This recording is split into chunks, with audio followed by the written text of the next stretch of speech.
Yo l'équipe, on se retrouve pour le live réaction 1055 de One Piece et avant de commencer, je tenais à vous remercier pour tous les nouveaux abonnés sur la chaîne Réaction de Fitz. Bienvenue les gars, ça fait grave plaisir.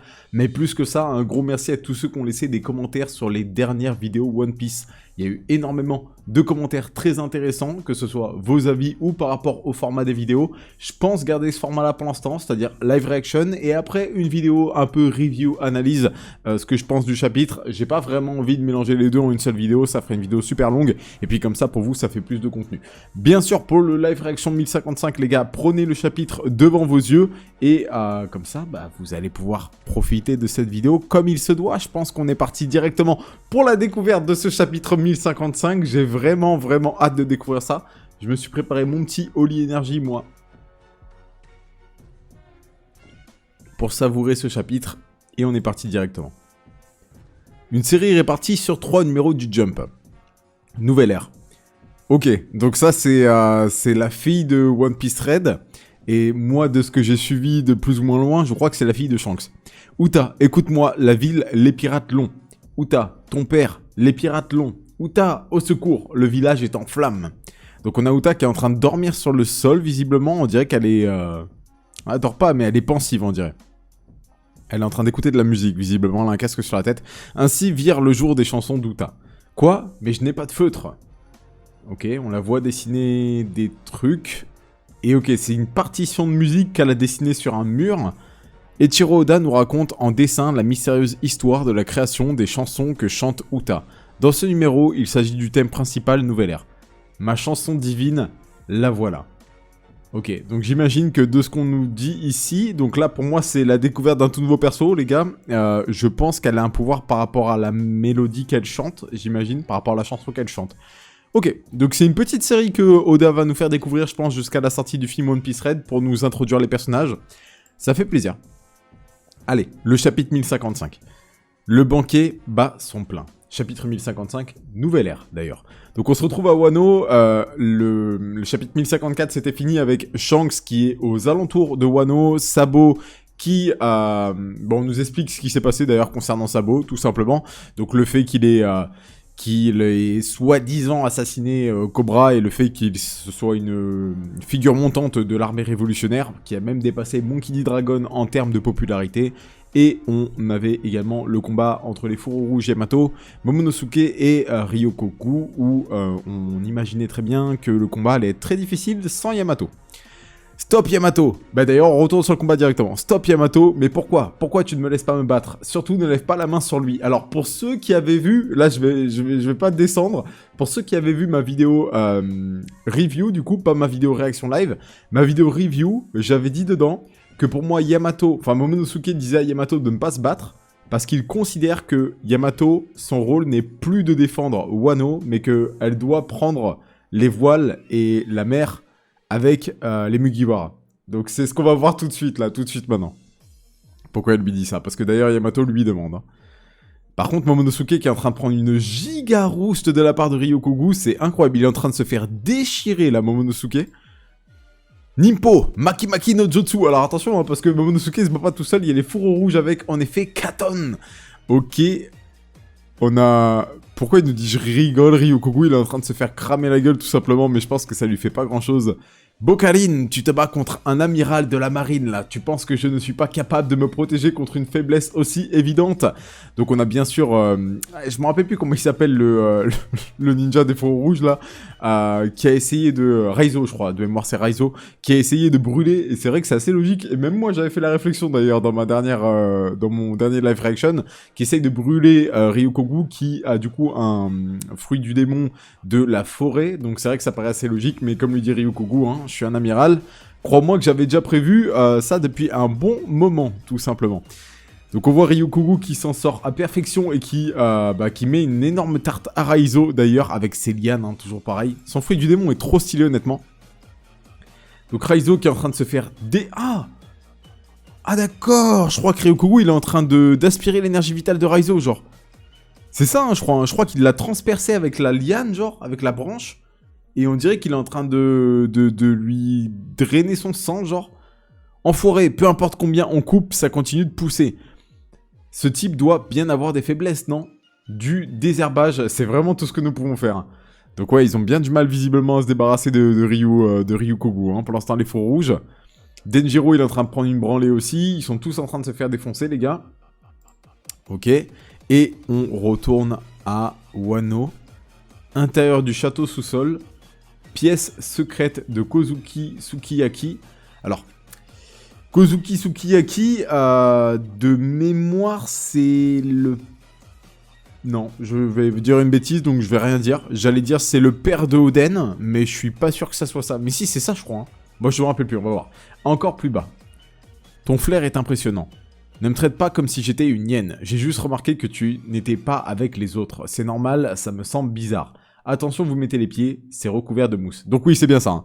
C'est bel et bien ça, c'est bel et bien le père de Oden. Et du coup, il est en train de descendre avec Lo et Robin, j'imagine.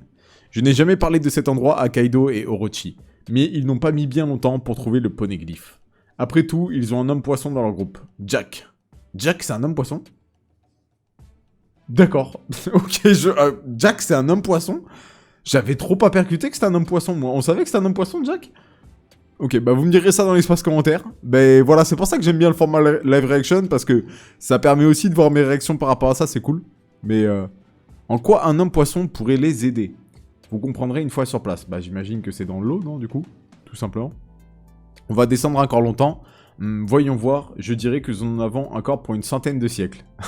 Ok, bizarre. Robin se fait la réflexion d'ailleurs. D'où vient cette lumière ? Il y a une sorte de fenêtre dans ce mur. Vous pouvez aller y jeter un œil, on devrait déjà être sous le niveau de la mer. Ouais, voilà, bah c'est exactement ça du coup, ils sont en dessous du niveau de la mer. C'est pas juste. Je sais pas pourquoi Robin a dit c'est pas juste, mais en tout cas, Robin et Lo sont étonnés de ce qu'ils voient en face d'eux. Oh! Est-ce que c'est Wano sous l'eau ? Il y a une cité de Wano sous l'eau en fait. C'est l'ancien Wano, le Wano d'il y a 800 ans. Qu'est-ce que ça signifie ? Je viens de vous le dire, cependant j'ignore ce qui a pu causer cela. C'est assez bien conservé, cela veut dire que ce n'est pas de l'eau de mer. Voici tout ce que je sais. Il y a longtemps, Wano était bien plus grand et était situé au niveau de la mer, sur l'île qui entourait la base du mont Fuji. Mais un jour, des murs ont été bâtis pour enfermer l'île. Et l'eau de pluie s'y est accumulée et le pays entier fut inondé et abandonné. Ouah, trop stylé! En fait, Wano, c'était sur une archipel. On a construit des murs autour de Wano, donc j'imagine pour la couper justement pour la couper du reste du monde, hein, Wano, j'imagine. Et en fait, avec l'eau de pluie, ça a fini par passer Wano en dessous du niveau de l'eau. Mais en fait, c'est pas de l'eau de mer, c'est pas le niveau de l'eau de mer en fait. Super intéressant. Bon, par contre, c'est un peu bancal comme ça, je trouve, mais l'idée est sympa. Les terres situées plus haut dans la montagne ont été établies pour les colons. Et cela a donné le pays que nous connaissons aujourd'hui. Donc bien sûr, après, on a construit un nouveau Wano, mais dans les montagnes. L'actuel Wano, exactement. Ok.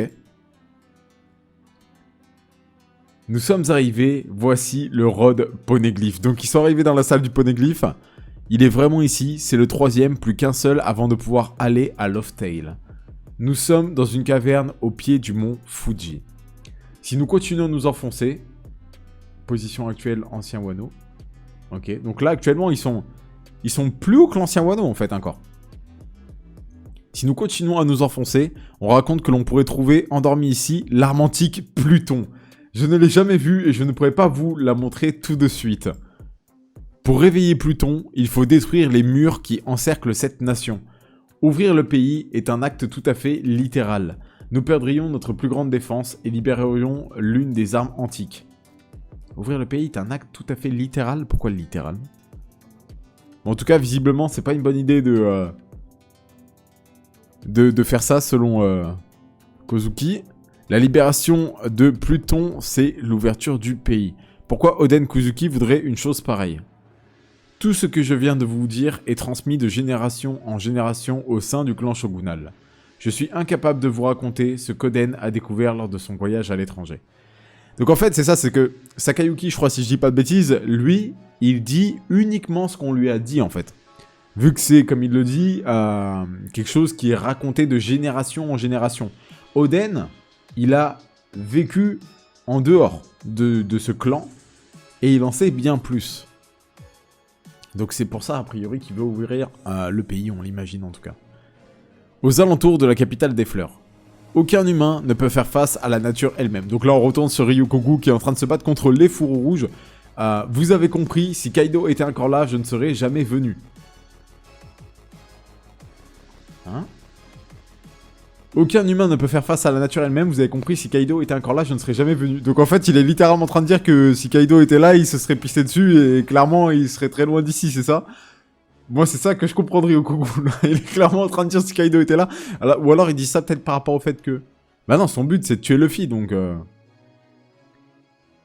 Non, ouais, il dit ça. Du coup, ouais, il dit clairement ça par rapport au fait que Kaido, il sait que Kaido le démonte de ouf, quoi.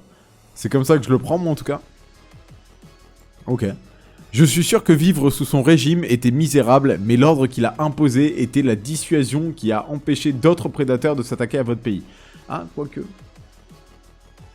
Bah si, c'est ça à mon avis. Apportez-moi Luffy au chapeau de paille, je partirai uniquement lorsque j'aurai pris sa tête. Donc il est déterminé, hein, Ryukogu, à prendre à prendre Luffy, tout simplement. Nous devons demander de l'aide à Luffy et les autres et montrer à ce type qui est le patron. Non, il en est hors de question, et cela va aussi pour toi, reste en dehors de ça. Donc Momonosuke qui continue dans sa logique, Yamato n'a rien à faire dans ce combat au même titre que les Mugiwara. Ah, c'est pas pour rien à mon avis. Après tout ce temps à être prisonnière à Onigashima, tu as enfin ta chance d'être libre. Bon ben voilà, je pense que pas suivante. C'est pourquoi je refuse que tu te battes à nos côtés. Jusqu'à présent, j'ai toujours compté sur Luffy, Zoro et les autres. Mais c'est impératif de prouver que nous sommes capables de repousser seuls les intrus, quels qu'ils soient. Et on a Ryukogu qui prend assez mal ce qu'il est, enfin qui en croit pas vraiment ses oreilles de ce qu'il dit, hein, qui sont pas à prendre Momonosuke au sérieux. Par contre les fourreaux rouges, eux, sont plutôt heureux de ce qu'ils entendent. Si nous devons encore dépendre des personnes qui souhaitent partir, comment pouvons-nous regarder chacun d'entre vous dans les yeux et dire que Wano est en sécurité avec nous? Donc Momonosuke qui a bien conscience qu'il doit protéger, il doit être suffisant pour protéger Wano sans devoir toujours compter sur ses alliés. Momonosuke, maintenant, dégage d'ici, le tronc d'arbre, dégage! Alors, tu n'es qu'un enfant gâté, je suppose que même les dragons peuvent être pathétiques.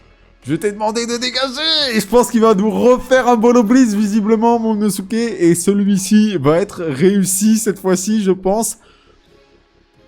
Et en effet, il a tiré... Putain, il a transpercé Ryukogu, énervé. Il a tiré son Bolo Bliss, et il a juste transpercé, déchiqueté, je sais pas trop, Ryukogu, mais du coup, Momonosuke qui réussit son attaque. Waouh, c'est enfin sorti! Sir Momonosuke! Sir Momonosuke, c'était la technique de Kaido! Ryukogu qui a pris cher, hein. Il est en rechargeant directement? Ok. Momonosuke qui est en rechargeant directement. Dégage, dégage, dégage! Attends, un peu, espèce de fou! Et il retire directement un autre Bolo Bliss. Incroyable, il a réussi à maîtriser sa forme de dragon. Mais il ne s'est pas encore bien visé. De quoi il a tiré dans le vent? Alors, je pense pas qu'il ait tiré dans le vent, c'est juste qu'il dit ça par rapport au fait que tout à l'heure il a pas touché Ryukogu de plein fouet, mais il a touché un peu sur le flanc, j'imagine. Mais encore un tir de coup de Bolo Bliss, hein, qui part sur Ryukogu. Et attends, c'est quoi le délire là?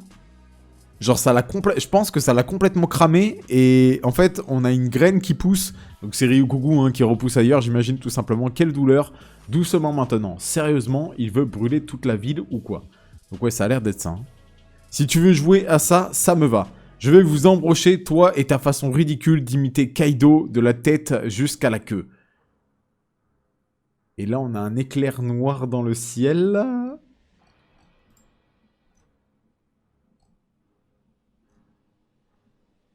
Attends, quoi? Attends, quoi? Il est paralysé, là, Ryukogu, genre? Ses lianes sont complètement parties, sa forme, elle est complètement partie. Attends, c'est du Haki des rois. Qui est-ce qui... L'équipage du roux, ils sont là aussi. Oh putain, attends, mais il est où, Shanks, là?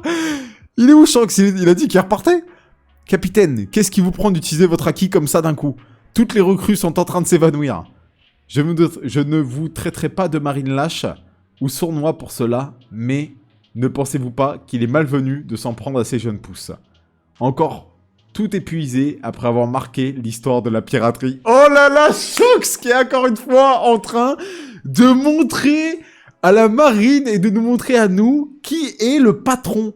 Shanks est en train de le montrer encore une fois. Et rappelez-vous, il y a quelques chapitres de cela, Kaido avait dit que la chose la plus importante, c'était le haki. Et j'ai l'impression que qui d'autre l'a mieux compris que Shanks, en fait. Que le pouvoir le plus important, c'est la maîtrise du haki.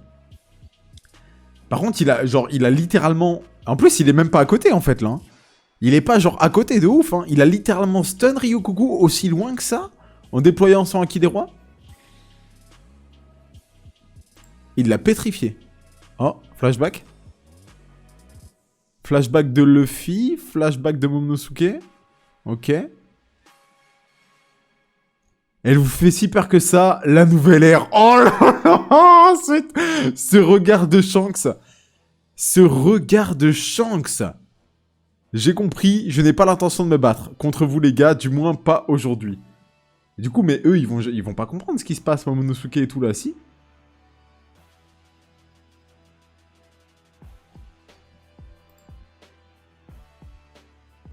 D'ailleurs, j'ai une question, moi. Le haki des rois, là, genre, il a complètement stun Ryukoku, mais ça a rien fait aux autres?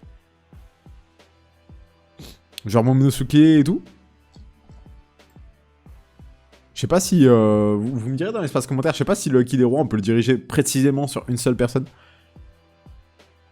Ok, et donc la fête a repris à Wano, enfin la fête continue à Wano d'ailleurs, parce que eux ne sont pas au courant de ce qui se passe, c'est un peu plus loin. Il est parti, chichi, on n'a pas eu besoin d'intervenir. Il gère le petit Momo, je suis d'accord, mais c'était quoi ce haki surpuissant à l'instant? Ouais, c'était qui? Putain les gars, on a Luffy, Zoro, Sanji et Jinbei qui sont en train de manger. En fait, ils étaient parfaitement au courant de ce qui était en train de se passer, en termes du moins du combat des faux rouges, Momonosuke, Yamato et Ryukoku. Par contre, ils ont ressenti le haki surpuissant, mais ils savent pas qui c'est. Un visage familier vient de surgir dans ma tête. Ok les gars, Luffy, il sait qui c'est. Luffy, il sait qui c'est, bordel. Un navire à la dérive dans le vaste océan. Chapitre 1055. Fin. Bordel, mais on est tellement proche des retrouvailles. Là, c'est ouf parce qu'à ce moment-là, on est super proche des retrouvailles Luffy, Shanks, mais en même temps, on sait que ça va pas avoir lieu maintenant, tu vois. Un visage familier vient de surgir dans ma tête. Ok. Donc par contre, Ryukoku, en fait, il s'est littéralement pris une pression de Shanks et il s'est barré, quoi. Shanks, c'est le marine killer, Shanks, hein. Littéralement, c'est un truc de fou. Lorsque la marine fait un peu trop les fous, s'il y en a bien un qui sait les ramener sur Terre direct, c'est Shanks. Mais il a l'air tellement fort, Shanks, en fait. Genre là, Luffy, clairement, il a atteint une nouvelle étape et tout, mais là, moi, tout de suite, quand je lis ce chapitre 1055, j'ai l'impression que Shanks... il est au-dessus de tout, en fait. Alors après, moi, je suis un fanboy de Shanks, mais j'ai vraiment l'impression qu'il est au-dessus de tout. Par contre, quand je lis ça, j'ai vraiment pas l'impression que...